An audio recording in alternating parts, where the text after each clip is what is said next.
Gold trusted gold buyers మీరు తాకట్టు పెట్టిన బంగారాన్ని విడిపించి ఈ రోజు ఉన్న మార్కెట్ ధరకు కొనబడను. నమస్కారం, వెల్కమ్ టు ఐ డ్రీమ్. నేను మీ విజిత. ప్రస్తుతం మనతో పాటు ఉన్నారు విశ్వ నియమాల ప్రచారకురాలు లక్కరాజు నిర్మలమ్మ గారి. ప్రమ్మతో మాట్లాడి మరిన్ని విషయాలు తెలుసుకుందాం. అమ్మ నమస్తే. నమస్తే తల్లి. అమ్మ, ఒకప్పటి కాలంలో అయితే ఆడవారు ఇంట్లో వ్యవహారాలు చూసుకునేవారు, మగవారు బయటి వ్యవహారాలు చూసుకునేవారు. కానీ ఇప్పుడు విషయానికి వస్తే ఖచ్చితంగా ఇద్దరు బయటికెళ్ళి సంపాదించాల్సిన పరిస్థితులు, ఇంట్లో విషయానికి వస్తే ఆడవారు ఒక్కరే కష్టపడాలి. అంటే కొన్ని కుటుంబాల్లో మగవారు కూడా సమానంగా చేసేవారు ఉన్నారు. కానీ ఎక్కువ శాతం మాత్రం బయట నువ్వు పని చేసుకొని వచ్చినా చేయకపోయినా ఖచ్చితంగా ఆడవాళ్ళదే ఇంటి బాధ్యత కూడా బయటి బాధ్యతతో పాటు. మరి అంటే ఇటువంటి పరిస్థితుల్లో ఆ వర్క్ అనేది షేరింగ్ ఉంటే బాగుంటుందనే ఆలోచన ప్రతి ఒక్కరిలో ఉంటుంది. ఎలా ఉండాలంటారు ఈ వర్క్ షేరింగ్ అనేది? ప్రతి స్త్రీ కళ్ళ తడి పెట్టుకొని ఏడుస్తూ చెప్పుకునేది అదొక్కటే నాన్న. ఎందుకంటే ఈ రోజుల్లో ఏమైపోయిందంటే ఒకళ్ళ సంపాదనతో జీవితం గడవడం చాలా కష్టం.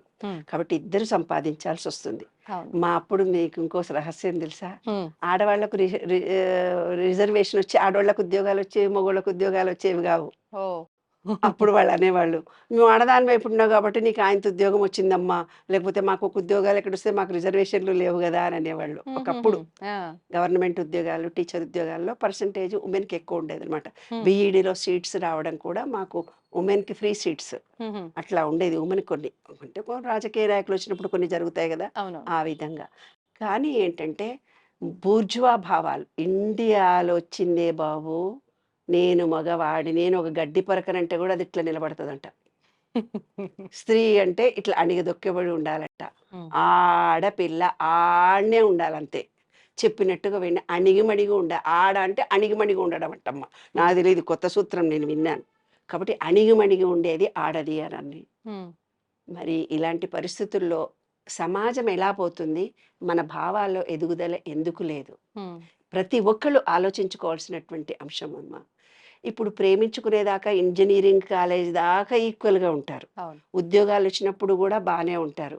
ఇండియాలో ఉద్యోగం వస్తే మగ ఆయన అలసిపోయి వచ్చింది. మొన్న ఒక కేసు, ఇద్దరు సాఫ్ట్వేర్ ఇంజనీర్లు. కానీ వాళ్ళ అత్త ఏమంటే తెలిసిన, ఇప్పుడు చూడమ్మా మా బిడ్డ, మా పిన్ని కూతురు, మా బిడ్డ సాఫ్ట్వేర్ ఉద్యోగాలే వచ్చి మొగుడు వచ్చేసరికి వంటలన్నీ రెడీ పెట్టేసి రెడీ పెడుతుంది అంటే ఆ మొగుడు ఈమె ఇద్దరు కరెక్ట్గా వచ్చినా ఆయన అన్నట్టు లోపల పడుకొని రెస్ట్ తీసుకుంటాడట. ఈమె మాత్రం అత్తమామకు రాత్రి వంట చేసి పెట్టాలట, మొగుడికి కూడా వంట చేసి ఈమె కూడా తిని పడుకోవాలంట. అది ఆ అత్తగారు డామినేషన్. చెప్తుంటే ఆశ్చర్యపోయింది. ఈ ఈ ఈ మెచ్యూరిటీ లేని మనుషులకు ఎన్ని విశ్వనీయమాలు చెప్పాలి? నా విశ్వనీయమాలు ఒకటనే చెప్తే బుర్రకెక్కుతుందా? ఏమో మరి. ఇక్కడుంది ఇంతెత్తు ఎదగాలి అని అంటే ఒక స్త్రీగా తను ఎలా కష్టపడ్డది, తనకు కలిగిన బాధనే ఎదుటి మనిషికి కలుగుతుంది అని తెలుసుకోవడమే విశ్వనియమము. ఈ విశ్వమంతా ఒక పదార్థంతో తయారైపోయింది. కష్టం నీకైనా ఒకటే, నాకైనా ఒకటే. ఇష్టం నీకైనా ఒకటే, నాకైనా ఒకటే. ఎదుటి మనిషిని నిన్ను బాధ పెట్టగానే కళ్ళనీళ్ళు పెట్టుకొని బాధపడతావు కదా, అదే నిన్నెవరైనా తిడితే నువ్వు కూడా బాధపడతావు కదా. కానీ విశ్వరహస్యం ఏమిటిదంటే, ఏ అత్త కానీ కోడల్ని కష్టపెడితే ఆమె జీవిత తదనంతరం లోపల ఈ అమ్మాయి ఎంత బాధపడ్డదో అంత బాధ కొడుకు చేత గాని, మనమడి చేత గాని, భర్త చేత గాని పడితే గాని ఆమె చచ్చిపోదు. ఒక భార్యాభర్తలు ఇద్దరిలో భర్త ఈమెను హెరాస్ చేస్తే ఆమె కూతురికి, ఆయన భార్యాభర్తలు ఇద్దరికి పుట్టిన కూతురు ఈ భార్యని ఎంత కష్టపెట్టిండో అంత కష్టం బిడ్డ పడుతుంటే వీడు పడాలి, అప్పుడు కానీ చనిపోడు. విశ్వ నియమము, విశ్వ రహస్యము అదే. ఎప్పుడైతే విశ్వ రహస్యాల గురించి తెలుసుకుంటాడో మనిషి తప్పు చెయ్యరు నాన్న. ఇప్పుడు ఏంటంటే వర్క్ లోడ్ ఎంత ఎంత ఇదిగా పెరిగిందంటే ఇంత దూరాలు జర్నీ చేయాలి, మేల్ చేయాలి, ఫిమేల్ చేయాలి. కొంతమంది మేల్కి జాబులు కూడా లేవు ఈ రోజుల్లో. మరి దాన్ని ఎక్సెప్ట్ చేస్తూ తన ఇంట్లో ఉన్న పని కన్నా అడ్జస్ట్ చేసుకుంటే బాగుంది. నేను మగోడిని, నాకు ఉద్యోగం లేనంత మాత్రాన ఆమెనే వచ్చి చెయ్యాలి, వంట చేయకుండా కూర్చొని పిల్లల్ని కనిపెట్టుకొని చూస్తారు, పిల్లల్ని స్కూల్కి తీసుకొస్తారు, అంతేకాని వంట మాత్రం చేయదు, ఎందుకంటే ఆమెనే చేయాలి. ఈ ఈ ఈ బూర్జువా భావాలు ఎప్పుడు పోతాయి? ఈ విశ్వ నియమాలు తెలుసుకుంటే పోతాయి. తను ఎవరి మనసన్నా కష్టపెడితే, ఎవరినైనా నువ్వు మోసం చేసావనుకో నాన్న, నిన్ను ఇంకొకడు మోసం చేస్తాడు. నువ్వు ఇల్లీగల్గా ఒక 10,000 రూపాయలు ఒక పని మనిషి ఉంది, చిన్న ఎగ్జాంపుల్ చెప్పుకుందాం, పెద్ద పెద్ద ఉదాహరణలు మనకు అక్కర్లేదు. ఒక సాఫ్ట్వేర్ అమ్మాయి 1,00,000 రూపాయలు సంపాదిస్తుంది. ఆ. ఆ అబ్బాయి ఏం చేస్తే, అబ్బాయో అమ్మాయో XY ఎవరో ఒకళ్ళు 7 లక్షల రూపాయల 70,000 పనే చేశారు, Hmm. 1,00,000 రూపాయలు జీతం, 30,000 పని ఎగ్గొట్టారు. Hmm. ఇప్పుడు ఆమె సంపాదించుకున్న సంపాదన మన ఇంటికి వచ్చిన తర్వాత 70,000 ఇంటికి ఖర్చు పెడుతుంది, ఆ 30,000 ఏదో చిట్టేస్తుంది, చిట్టోడు ఎత్తుకుని వెళ్ళిపోతాడు. లేదు తన కూతురికో తన మొగుడికో బిడ్డకో జబ్బు చేస్తుంది, ఆ 30,000 హాస్పిటల్ ఖర్చు అవుతాయి. ఈ విశ్వం అంతా 8 ఆకారంలో తిరుగుతూ పోతుంటుంది. నువ్వు ఏమిస్తావో అదే మనకు రిటర్న్ వస్తుంది. అదే కృష్ణ అష్టమి. 8 అనేది పైకి పోతుంది, కిందికి వస్తుంది. నీవు ఎలా ఆలోచిస్తావో అదే నీ జీవితము. నీవు ఎలా బయటి మనిషికి సెల్ఫిష్గా ప్రవర్తిస్తున్నావా, నీవు ఒకళ్ళని మోసం చేస్తున్నావా, ఆ విశ్వానికి నువ్వు నిన్ను మోసం చేస్తున్నావా, బయటి వాళ్ళకు మోసం చేస్తున్నావో తెలియదు. అదే భగవద్గీతలో ఆయన చెప్పిందనమాట. నీ నిర్ణయం నీవు చేసుకుంటావు, నీ కర్మ నీవు చేసుకుంటావు, అంతేకాని నేను చెయ్యను. నీ తలరాతను నువ్వే రాసుకుంటావు. కాబట్టి మనం మాట్లాడే మాట చేత మనసుతో ఒకళ్ళని కష్టపెడుతున్నామా, మాట ఈమె భార్యనే కదా అంటే అణగదొక్కే భావన అనుకుంటున్నాడు. That is wrong. ఆమె కూడా ఒక జీవి. భర్తనే కదా అని హింసించొద్దు, ఆయన ఒక జీవి.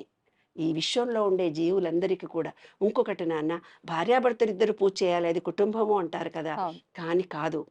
భర్త చేసిన పుణ్యపాపాలు ఆయనకే ఉంటాయి, అమ్మాయి చేసిన పుణ్యపాపాలు వ్రతాలు పూజలు ఆమెకే ఉంటాయి.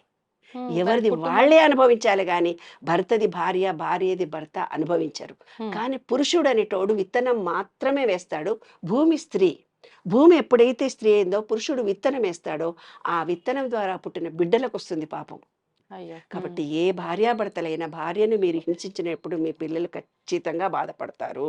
అది మాత్రం విశ్వ రహస్యము. కాబట్టి మీ భార్యలను మంచిగా ఉండి అన్యోన్యంగా ఉంటేనే మీ పిల్లలు వంశము అందరూ కూడా మంచి వాళ్ళే దొరుకుతారు. అదే విశ్వ రహస్యము. ఇంకొకటి ఏంటంటే, ఇప్పుడు సంపాదన అనే దాని గురించి కూడా నేను చెప్పాను. ఎంత సంపాదిస్తారంటే మనము, ఇంకొకటి భార్య కానీ భర్త కానీ అబ్బా నేను పోయి చెయ్యాలా అనేది హార్మోనల్స్ తేడా జరుగుతున్నాయి పురుషులకు కానీ స్త్రీలకు కానీ. ఎందుకంటే ఇప్పుడు ల్యాప్టాప్లు, సెల్ ఫోన్లు, ఈ మెటా అవి ప్రతి వాళ్ళ దగ్గర ఒక సెల్ ఫోన్లు, దాంట్లో ఏమవుతుంటే శుక్ర కణాలు దెబ్బతింటున్నాయి ప్రతి వాళ్ళకి. అంటే బ్యాలెన్స్డ్ మైండ్ కూడా ఉండటం లేదు. ఉద్యోగాలు చేసి వచ్చి ఒకళ్ళ మీద ఒకళ్ళు అరిచేసుకుంటున్నారు, ఒకళ్ళనొకడు తిట్టేసుకు. ఈమెం చెప్పింది ఆయన పూర్తి వినడు, ఆమె ఏం చెప్పిందో ఈయన పూర్తి వినడు, ఇద్దరు చెప్పేది ఒకటే ఉంటుంది. ఆ పక్కింటి ఆమెకో పని మనిషికో అర్థమవుతుంది, కానీ కుటుంబంలో సభ్యులు ఇద్దరికి మాత్రం అర్థం కాదు. అది మా కాబట్టి వీళ్ళు ఏం చెప్తున్నారో సానుకూలంగా వాళ్ళు ఈయన ఆన్సర్ ఇవ్వాలి. పాలు నీళ్ళలా కలిసిపోవాలి. పాలు పొంగుతూ పోతుంటాయి, అప్పుడు చల్లటి నీళ్ళు ఇట్లా చిలకరించాలి, పాలు పొంగవు. అట్లాగే కోపంలో ఉన్న వ్యక్తితో భార్య కానీ భర్త కానీ మాట్లాడకూడదు, తప్పుకోవాలి. పూర్వకాలంలో మొగుడు పెళ్ళామరుస్తుంటేనో పెళ్ళా మీద అరుస్తానో మళ్ళీ అది తిట్టక ముందే చెప్పులు వేసుకొని బయటికి వెళ్ళిపోయేవాళ్ళు. పాపం ఇవాళ పోవట్లేదు, సెల్ ఫోన్ చూస్తూ పక్క రూమ్లో కూర్చుంటున్నారు. బయటికి వెళ్ళట్లేదు, బయటికి వెళ్తే మళ్ళీ వెహికల్ కావాలి, నడిచిపోరు. కాబట్టి భార్యాభర్తలు ఇద్దరు కమ్యూనికేట్ కాకండి, మీ మనసులో భావన భార్యకి చెప్పండి, ఆమె కష్టసుఖం మీరు పంచుకోండి. ఇద్దరు పంచుకుంటే ఆ పిల్లలు మిమ్మల్ని ఇద్దరిని చూసిన తర్వాత మీరు ఎలా ఉన్నారో అలాగే వాళ్ళ పెళ్ళాలతోటి మొగుళ్ళతోటి ప్రవర్తిస్తారు. మా అమ్మ నాన్న కొట్టుకున్నారంటే వాళ్ళు కూడా పెళ్ళంగా రాగానే కొట్లాడతాడు వాడు. మా నాయననే మా అమ్మ గౌరవం ఇయ్యలే, నేను ఎందుకు ఇవ్వాలనుకుంటాడు వీడు. కాబట్టి మీ ద్వారానే ఇంకో తరం మారుతోంది, నెక్స్ట్ తరం వస్తోంది.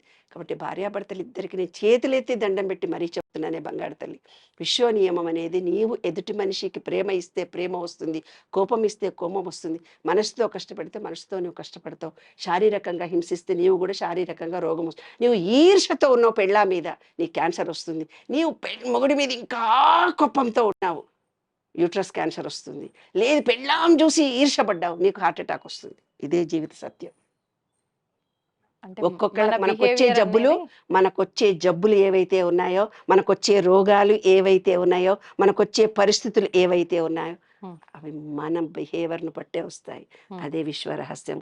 విశ్వ నియమాలు పుస్తకం చదవండి, విశ్వ రహస్యాలు తెలుసుకోండి, మీ జీవితాలను బాగు చేసుకోండి, భార్యాభర్తలు అన్యోన్యంగా ఉండండి.